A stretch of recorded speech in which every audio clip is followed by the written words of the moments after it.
Hello friends, कैसे आप सब लोग? And thanks for watching my channel. तो एक और हफ्ता ख़त्म हो चुका है और आप चाहे निफ्टी देखें या बैंक निफ्टी जिसे बोलते हैं टाइम टाइम फेस, क्योंकि बाज़ार ने कोई रेजिलियंस दिखाई नहीं, जिसको हम फाइटिंग स्पिरिट बोलते हैं, वैसा कुछ भी नहीं दिखा। और जो यूएस इलेक्शन से जो एक होप रैली का बिल्डअप हुआ था, ऐसा लग रहा था, लेकिन वो ट्रैप निकला। और आप निफ्टी देखिए, हफ्ते के आखिरी दिन 50 पॉइंट की गिरावट।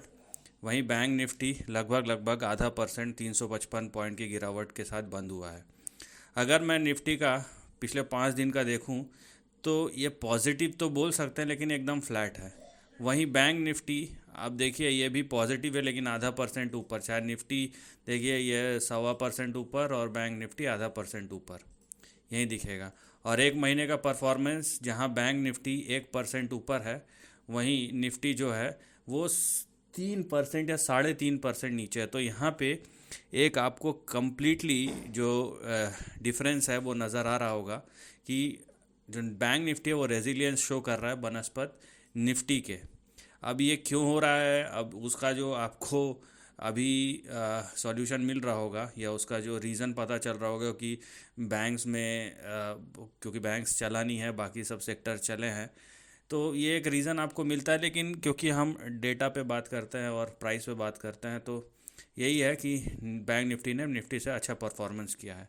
और 6 महीने का भी देखना बाकी है, जहाँ 6 महीने के टाइम फ्रेम में निफ्टी 8.28% ऊपर है, वहीं बैंक निफ्टी जो है वो 7% ऊपर है।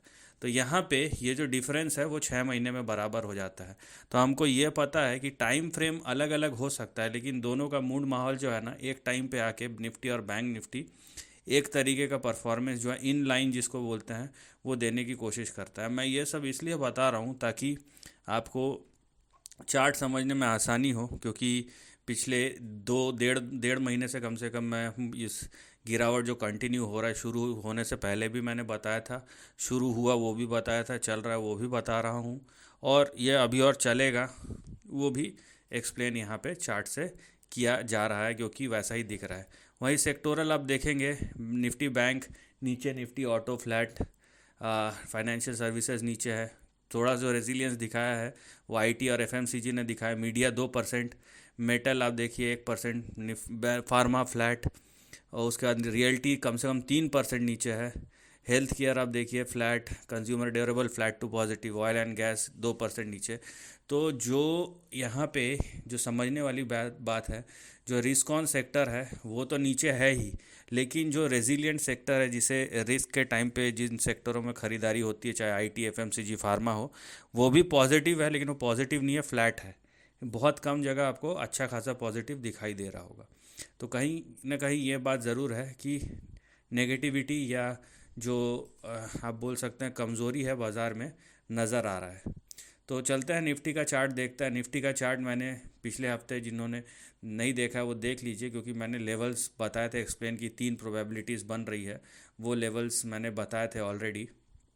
तो उसको मैं रिपीट नहीं करूँगा, आप पिछले हफ्ते का देख लीजिए। और या जो रेगुलरली देखते हैं उनको पता है कि लेवल्स कहाँ है और बाज़ार का मूवमेंट इस किस तरीके से है। फ़िलहाल इस हफ्ते आपको ये देखना है कि अभी ये दो जो लाइन है, ये रेजिस्टेंस की तरह काम कर रहा है।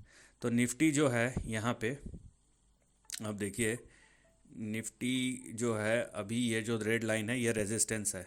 तो आपका रेजिस्टेंस कहाँ है? 24,565, ये आपका पहला रेजिस्टेंस है। और मान लीजिए निफ्टी इसके भी ऊपर चले गया तो 25,130 ये दूसरा रेजिस्टेंस है। 24,565 और 25,130 ये दोनों रेजिस्टेंस लेवल है। अभी क्योंकि निफ्टी का शेयर प्राइस कंफर्टेबली इन दोनों लेवल्स के नीचे ट्रेड कर रहा है, दैट इज़ वाई आपका जो अगला बड़ा दो सपोर्ट लेवल होगा वो ये दो लेवल्स होंगे। ठीक है, तो अभी आपका अगले हफ्ते आप देखिए निफ्टी का परफॉर्मेंस कैसा रहता है। लेकिन निफ्टी अगर 25,130 तक भी चले गया तो भी रेजिस्टेंस है, इसके ऊपर जाना चाहिए कम से कम। और बड़ा मूव तो तभी शुरू होगा जब ये 26,300 350 के ऊपर जाएगा। लेकिन अगर ये निफ्टी जो है 24,565 के नीचे ट्रेड करता है तो अगला सपोर्ट जो है 23,852, 23,852, और उसके बाद आपका जो है 23,362। 23,362, ये दो लेवल्स जो है वो आपके आने वाले सपोर्ट होंगे, ये बात आप देखिए। वहीं निफ्टी बैंक जो हम देख रहे हैं कि कहीं ना कहीं अगर एक महीने का परफॉर्मेंस देख रहे हैं तो निफ्टी बैंक जो है वो रेजिलियंस शो कर रहा है बनस्पत निफ्टी के। और मैं अगर पैटर्न वाइज देखूँ ना तो बहुत बार निफ्टी के पैटर्न क्लियर होते हैं, बहुत बार बैंक निफ्टी के पैटर्न क्लियर होते हैं। ये हमेशा होता है, ये आपको तब पता चलेगा अगर आपने मेरे को आप कम से कम 1 डेढ़ साल या 2 साल से फॉलो कर रहे हैं। ऐसे बहुत बार सिचुएशंस बने हैं, कभी निफ्टी का चार्ट क्लियर होता है, कभी बैंक निफ्टी का चार्ट क्लियर होता है। ठीक है, तो जो समझ में आता है वो देखिए। इस समय बैंक निफ्टी का चार्ट क्लियर है, ये देखिए। आपको बैंक निफ्टी जो है आपका गिर भी रहा है, लेकिन अपना जो रेंज है उसको और ये अपना जो लाइन है उसको पकड़ के रखा है। तो अगला जो बड़ा सपोर्ट है बैंक निफ्टी में वो होगा यहाँ पे 48,930 से लेके यहाँ पे देखिए 50,000, 50,000 50, 50,000 60। तो ये जो रेंज है ये आपका अगला बड़ा सपोर्ट होगा। हाँ, इसके नीचे जाता है तब बात की बात है। देखिए, हम करेक्शन की बात कर रहे हैं, मैं कोई मार्केट क्रैश या ऐसा कोई डूम्सडे प्रेडिक्शन कर नहीं रहा हूँ, तो वो सब बोलने की ज़रूरत नहीं है। जो जितना है उसको उतना ही रखिए, क्योंकि हमारे बाज़ार में इतना रेजिलियंस है। आप अगर एक लेवल से ज़्यादा शॉर्ट होंगे तो पिटाई पक्की है। ठीक है, ये बुल मार्केट आपको समझ में आना चाहिए, और उसमें हम करेक्शन में हैं उस बुल मार्केट में। तो फ़िलहाल ये जो रेंज है ये आपका अगला बड़ा सपोर्ट है। तो निफ्टी हो या बैंक निफ्टी, इन दोनों में एक चीज़ आपको कॉमन दिखाई दे रहा है कि जो वीकनेस है वो परसिस्ट कर रहा है, मतलब कमज़ोरी अभी भी बरकरार है। और ये कमज़ोरी जब तक रहेगा कोई मतलब नहीं है। मान लीजिए एक दिन ऊपर भी जाता है ना, और अगर आप उसमें कुछ करते हैं ट्रैप हो जाएंगे। यह 2 दिन पहले का रीसेंट एग्जांपल है, जिस दिन यूएस इलेक्शन के रिज़ल्ट आए थे, बाज़ार बहुत तेज़ी से भागा था और उसमें कैश मार्केट में भी बाइंग हुई थी। लेकिन अब कैश मार्केट को छोड़ के अगर, क्योंकि हम निफ्टी बैंक निफ्टी की बात करें, एफ&ओ मार्केट में देखिए वो एक ट्रैप बन गया। वो बाइंग अपसाइड नहीं, वो एक ट्रैप बन गया। तो ये आपको सबसे ज़्यादा समझ में आना चाहिए। अब बात ये है, एक चीज़ और बताता हूँ आपको कि बात ये है कि प्रॉब्लम है कहाँ। प्रॉब्लम है मिड कैप और स्मॉल कैप में। क्यों? और ये इसको आप खाली इंडेक्स से मेजर नहीं कर सकते हैं। इंडेक्स एक रिप्रेजेंटेशन है, लेकिन ये इंडेक्स के बियॉन्ड जाता है, क्योंकि इसमें निफ्टी जैसा 50-51 स्टॉक नहीं है और बैंक निफ्टी जैसा 10-15 स्टॉक नहीं है। यहाँ पे एक बहुत बड़ा एक बास्केट है और वो इंडेक्स के बियॉन्ड भी जाता है। लेकिन और इसमें मज़े की बात यह है, निफ्टी मिड कैप इंडेक्स गिरते रहेगा, लेकिन इसका जो यूनिवर्स है वो इतना बड़ा है कि गिरते हुए इंडेक्स में भी बहुत सारे शेयर्स हाई बनाते हैं, और बहुत सारे शेयर जो है उनकी ज़बरदस्त पिटाई होती है, 60-70-80%।